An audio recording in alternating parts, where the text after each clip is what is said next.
lights, and it'll be iterative.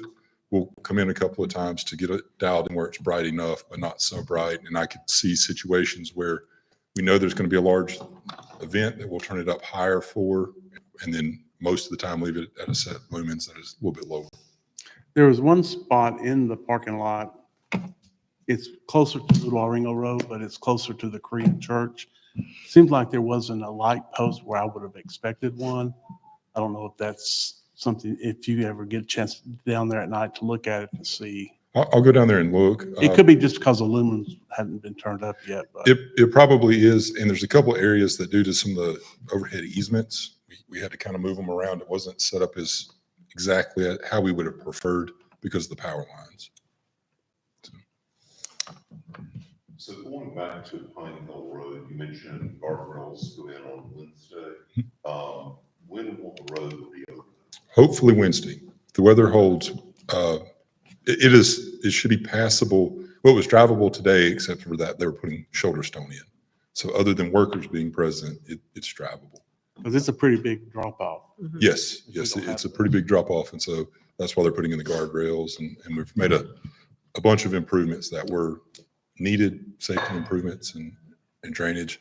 The catch basins are being galvanized today, so they'll go in tomorrow or Wednesday. So, yep. So this looks to be really happy. Then. Yes, I think We'll all be happy. I think we'll all be very happy.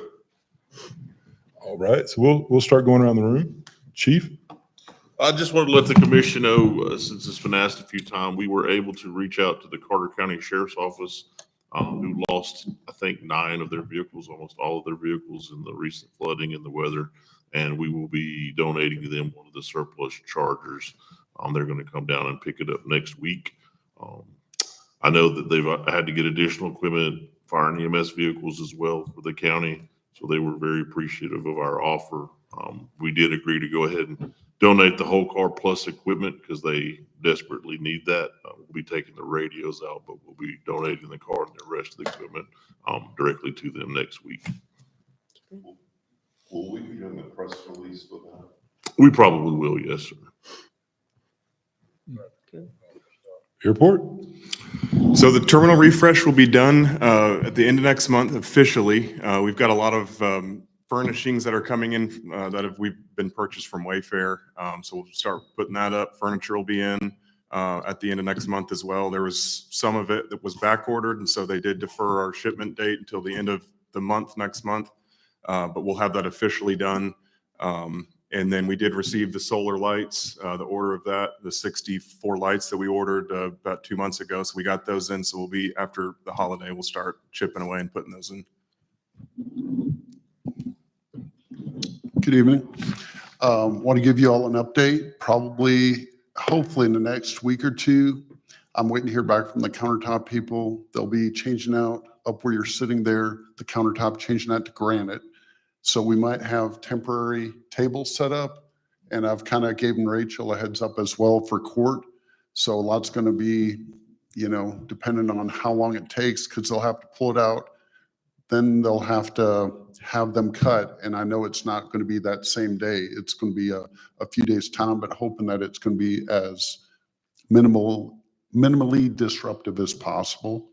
Also wanted to let you all know next Monday night, I'm going to have brought before you for consideration updating to the 2023 National Electrical Code, and pretty much we're following suit with Chattanooga. That's what they're planning to do with an effective date of January 1.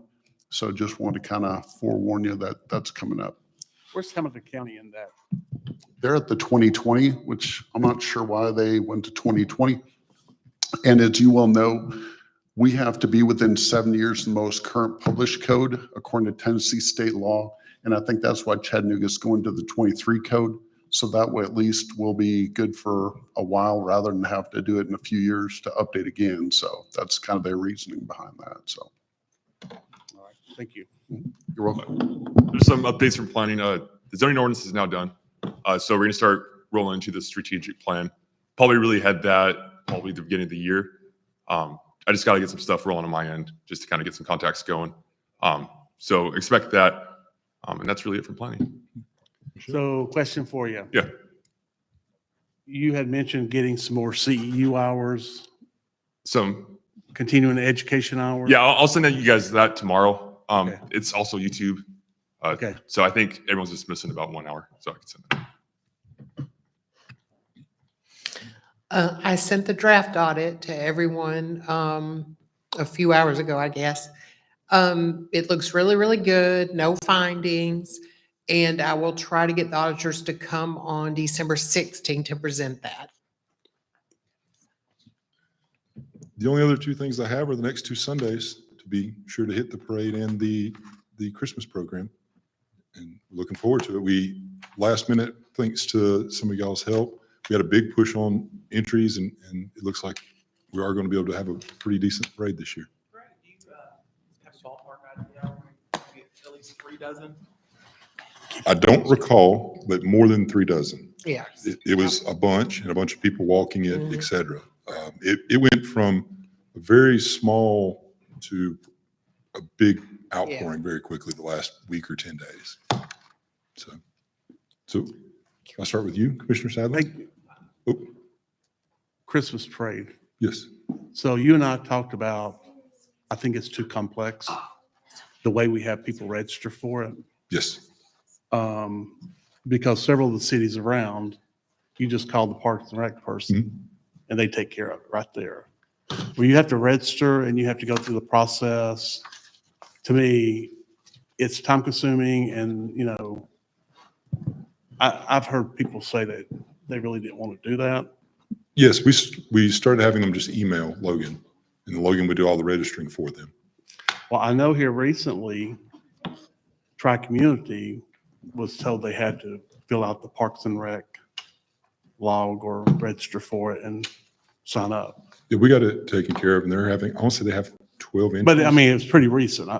I guess that's, Yeah, so we left it where someone could sign up if they wanted to, but those that expressed that they didn't want to, we had them Yeah. email Parks and Rec, and Parks and Rec would just do it and then send them the confirmation. We have like 12 police, Miller, towing. They're gonna be there. Yep. Couple of ROTC. hope it's good. I hope so. Commissioner Sadler? Commissioner Lamb? Commissioner Baker? No, I'm fine. Vice Mayor? Well, I've checked off most of mine, so I guess I'll say no. Mayor? Nothing else this evening? Okay. Thank you. Well, then that's what we have for workshop. I will adjourn.